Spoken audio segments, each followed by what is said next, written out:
I'm going to show you quickly how.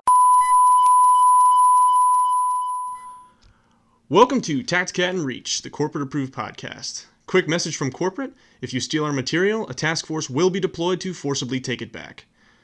This is a weekly podcast where we talk about airsoft news, drama, gear, and whatever else we think is cool. For introductions, my name is Tacti-Cat, an airsofter of 5 years who dabbles in the unconventional airsoft guns, and I'm totally not riding off Reach's Rising Fame podcast. And I'm Reach. I run the Call Sign Reach Airsoft channel with my girlfriend, where we attempt to ruin the legitimacy of the sport every chance we get. So this week, we're going to give our opinion on the Amoeba Striker, the Krytac Kriss Vector, and briefly go over our thoughts on what a good starter kit looks like for a beginner player. Okay, Right, I'm we ready. Ready? Okay. Yeah. So first thing I think we're going to talk about is the Amoeba Striker. So just to go over the basics, the Amoeba Striker is by ARES.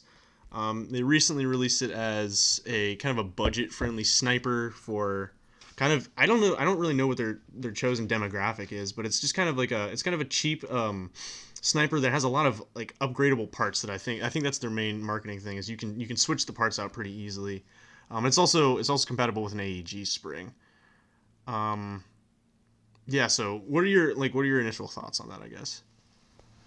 With the AG spring and that kind of stuff, that would be short stroke, and obviously that causes a lot of problems. But it looks nice. I mean, it's nothing for like a pro, but I'm not that well into snipers. But honestly, like looking at it, I think it looks sick.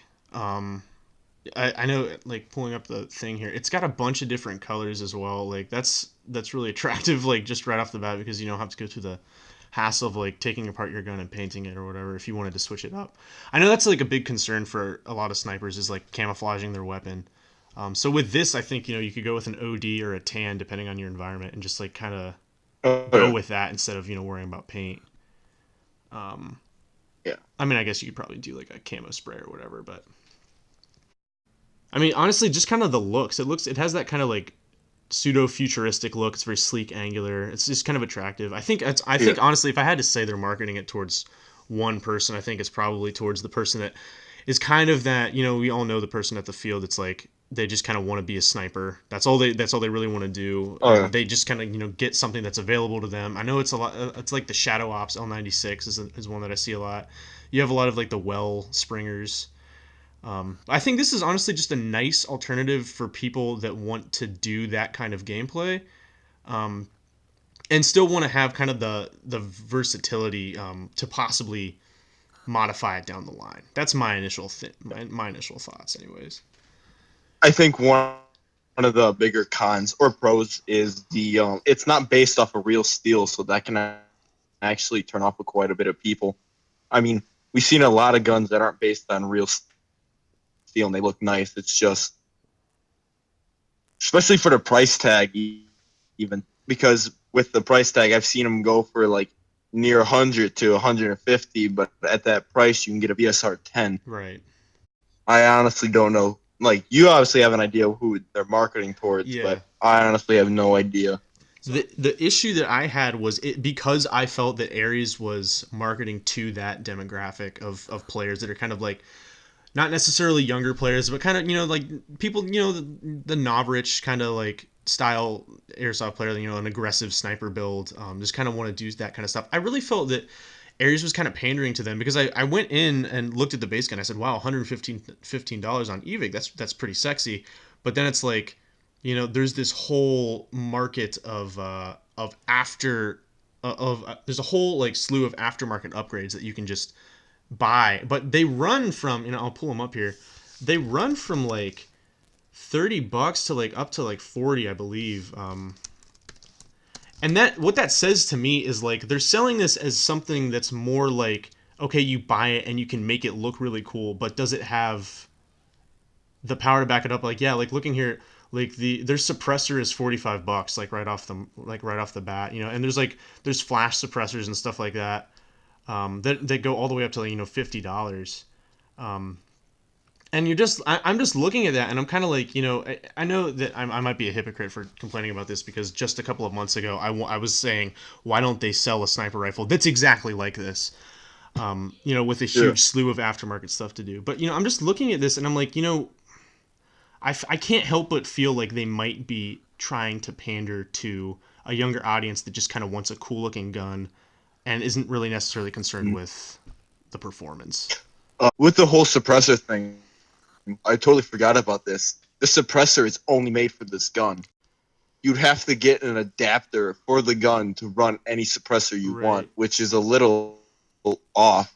Yeah. And speaking to like marketing, they're trying to market to the sniper kids and all the ones that like Noveridge, but it's short stroke. So I don't know who they're marketing to at this point, because it looks like it's for someone with long range, but it's short stroke. So they're measuring it with .20 BBs, and if you use a sniper, you usually don't use Right. .20 BBs. Because you need the air pressure to pump, Oh, yeah. You need to get enough energy behind the BB to actually get it out there. So the question is, like, it's kind of just a weird beast. I'm not completely against it. If I honestly, I might pick one up for a review in the future, just because it kind of looks cool. It's interesting, and I'm not completely against the whole idea of doing a short stroke sniper rifle. I think it has potential, but again, I think it's just something that I'd have to get out and like actually see for myself. Yeah. So in closing, it looks like a good gun. It's cheap, lots of customizations, and to a lot of people that would like make you want to buy it right now. But from GI, they actually made a PSA where all the guns, all of them right now that are on the market in the hands of everyone, have a safety problem. Where if it's loaded, you cocked it back and you like dropped it or anything like that, even if it's on safety, it will fire the gun. Yeah. Right. I think you'd mentioned before, it's not as big of a problem if you're used to handling firearms in real life, or if you're just kind of an advanced airsoft. I mean, not even necessarily an advanced airsoft player, but somebody that knows how to hold a gun. But just the idea that they could possibly be marketing to a younger audience, it is kind of like worrying that there is that mechanical flaw in because it. With the mature airsoft people, what they do is you get the barrel cover, you take the magazine out, you get out so it's completely safe. But for these kids that are new and this is their new gun, they don't really know. They're not used to taking the mag out or anything like that, and that could potentially cause a problem. Right. Okay. So next on the docket is this is your kind of endeavor, because I know you said you actually had a pre-order for this, right?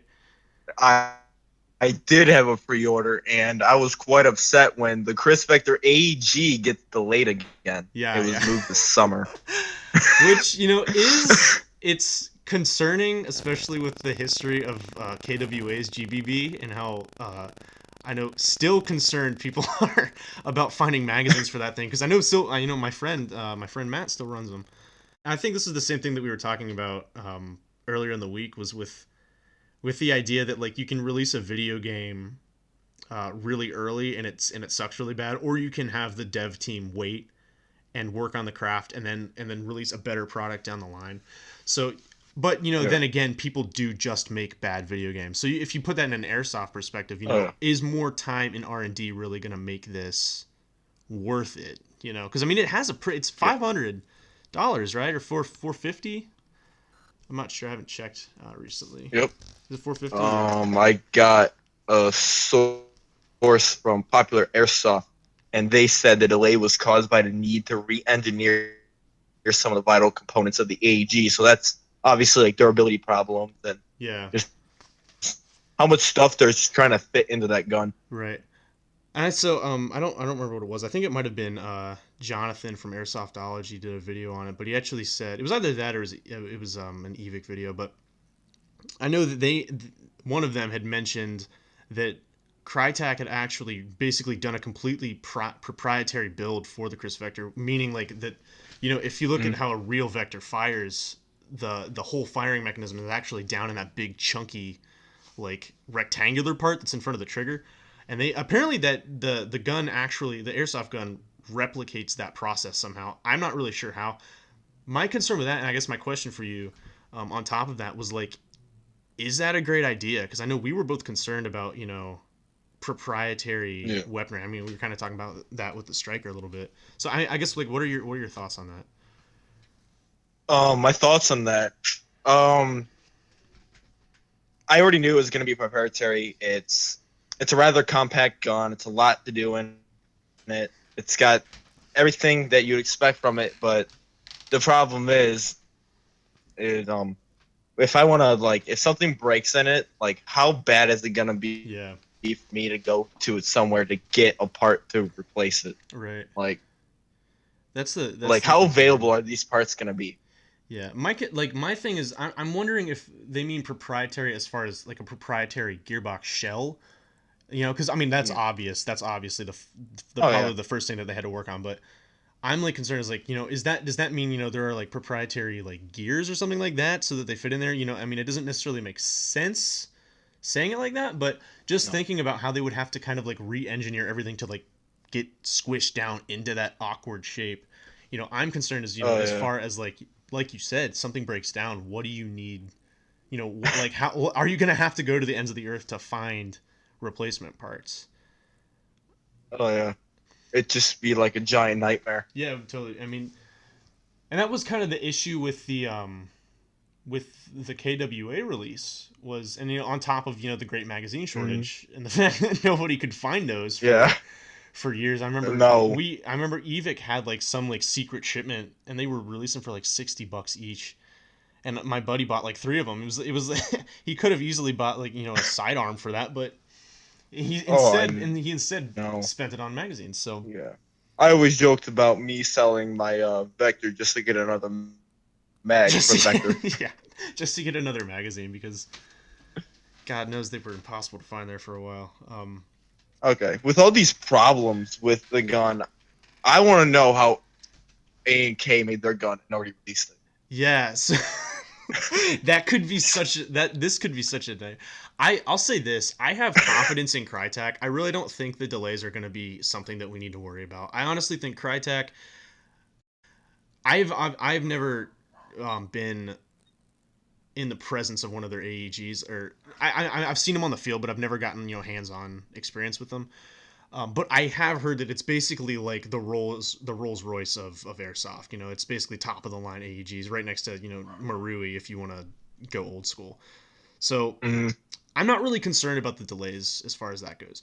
The thing I am concerned about is the A&K model being released in, what was it? Did you have the release date for that? Because it's like really soon. They said it was going to be released in January. January of 2018 or 2017? 2017. Oh my God, that's insane. I think Crytek actually. I think they shut it down. I would be, I wouldn't be surprised because Crytek, I believe is actually a subsidiary of Kriss.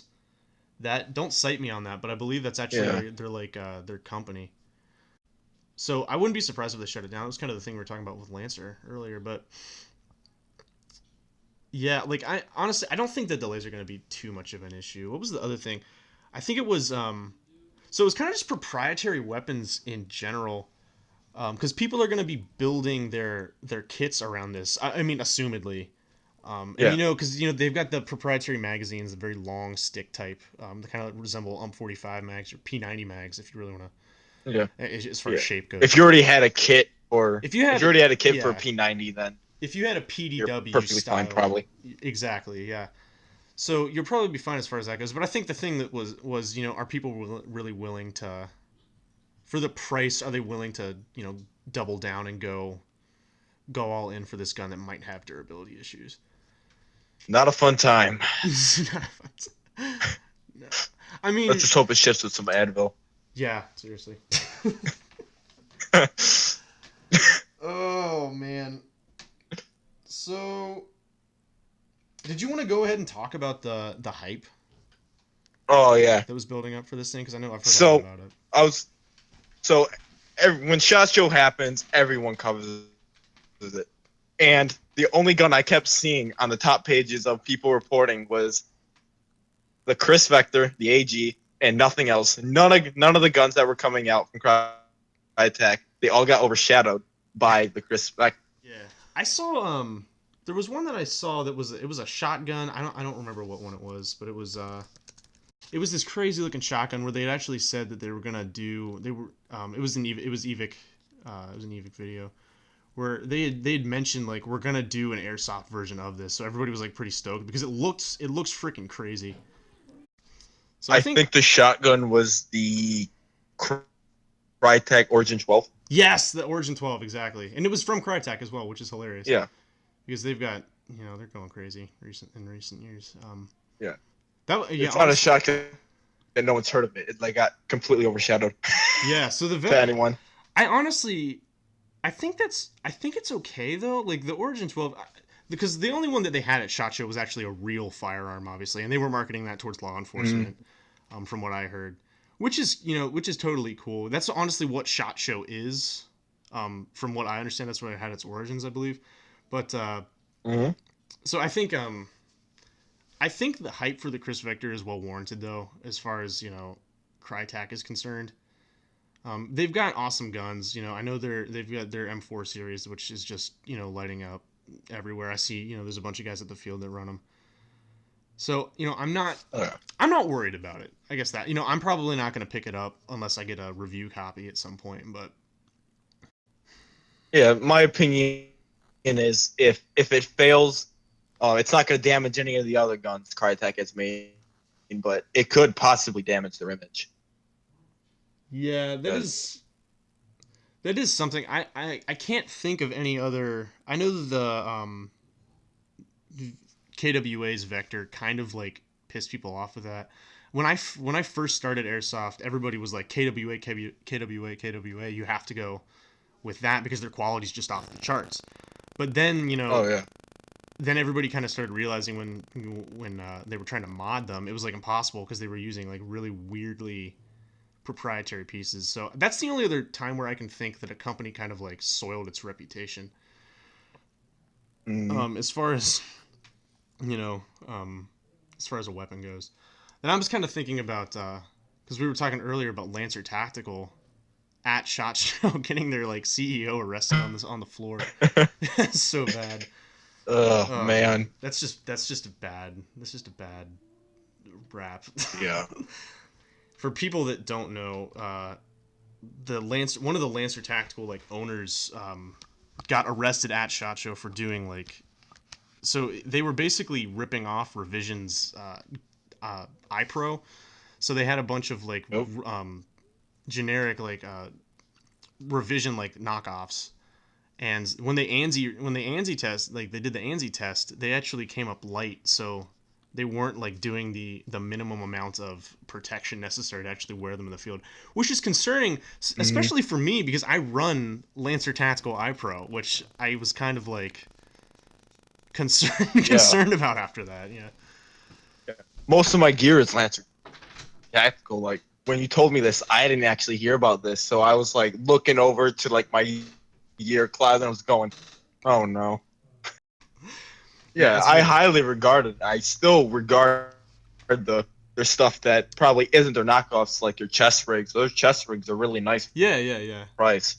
And that was the thing that I was still keeping in mind, because I was like, as we were talking about with the AK Crytek knockoff, we need companies to kind of do that for us as airsofters, because a lot of us don't have as much money as we would like. Not everyone can afford a Trijicon, but yeah, not everybody has like real EOTechs on their weapons, but so we do kind of need those people to give us good shells to upgrade. But oh yeah. So I don't hold Lancer Tactical to like, I'm not gonna like stop buying their stuff if it looks cool. I might skip on their iPro from now on, so I don't go blind. But like I know they released. Yeah, I have some strong feelings about their Barrett release, but I still think it's a necessary evil, kind of, to a degree. For the closing topics, there are a couple questions that we get. Reach's channel gets, and then hopefully when you guys see this, you'll add your own questions in the comments. We'll read them. We'll put them in for the. I have 3 of them. One is a good starter AEG. How much do you need to start airsofting? Reach your thoughts. So as far as an AEG is concerned, I've been getting a lot of comments on the XR5 video saying, is this something that I should consider like to pick up for my first gun, because I'm looking to get into the sport. So like as far as the XR5 is concerned, it really depends. If you want a gun, first off, I stand by the thought, get whatever you want, whatever you think is cool, just play it, just do that and play like that, because airsoft's really about fun at the end of the day. So if you're gonna have the most fun using a crazy sci-fi gun, go for it. As far as AEGs are concerned, I would say stick with the tried and true G&G combat machine. If you're just looking to get into the game, because there's just you can't go wrong with it. It's built like a brick house. Like you just can't. You can replace everything with metal if you wanted to change the polymer outer with metal. Yeah, you can go as far as you want with that gun. You can do, put key mod on it, do completely, redo the outside, even switch the receivers out. Completely change the gun. You can do anything with that gun. I mean, it's really I think the reason that people really like the G&G is because it is so versatile, and I know guys that still run those from that was their first gun, and 5 years later they're still running them. You just can't go wrong with it. So if you, I guess my thoughts, if you want to go with a P90 or something like that, something that's a little bit unconventional, go for it. It's cool. You'll probably have a fun time with it. But if you're just looking to get into the game, it's like the Tippmann A5 for paintball. Just go with a G&G. It's it's gonna back you up. What are your thoughts? Yeah. With my thoughts with it is just go with something that you know for a fact that will be reliable. Usually I'll go like airsofting's about looks, but because this is about a starter gun, get something that's reliable. If you get a gun that might have a problem, but they can be easily fixed with someone with skill that might be out of your alley as your first gun, you kind of probably don't want to get the gun and then immediately have to open up and fix it. So a G&G, their guns are great. I have an FN 2000. Their polymer is just amazing. It's the best in the business as polymer goes. So you really wouldn't have any problems with that at all. With the next topic, someone asked if a budget airsoft kit for people who don't want to look new to the sport but are new to the sport. I would say a budget Mitch helmet. Don't go cheap on goggles. Don't go cheap on a mesh mask. Get a balaclava, just everything that I would probably run. Like, what would you say, Reach? As far as a kit would go, you can't go wrong with the PMC look. Like with a flannel and jeans, I still rock that look. I've got 6 years worth of accumulated gear in my basement, and I still like. If I'm just really feeling like a casual day out at the field, I'll just wear like jeans. You can't go wrong with I mean, it looks cool if you do it right. Backwards baseball cap. Because I know a lot of fields have the underage rule where you can't wear like broken up face masks. You have to wear like a paintball mask. You can still do that. Just like a backwards baseball cap. Put your mask down over your face, and you've got like a pretty dank looking thing. The other thing I would say was like if you're dead set on like a plate carrier, if you really want something to carry magazines, I think you were saying Lancer Tactical is a good one. I'd say Condor if you want to do it. I know and I think, do you want to go into what you think about pre-made vests maybe? Oh man, pre-made vests, like I see, they're actually used, but they're just awful. If you wear it, you look awful. Everyone knows that you got this for like $20. I don't, like I was saying before, I don't think they're so bad. People use them because they're cheap, and it's totally fine if you're a new player and that's something you want to go. I have a SWAT vest with like 20 pistol pockets. Yeah, that don't fit any of my pistol mags. It's just that's another issue, because some of those are like knockoffs, so they have really weird shapes.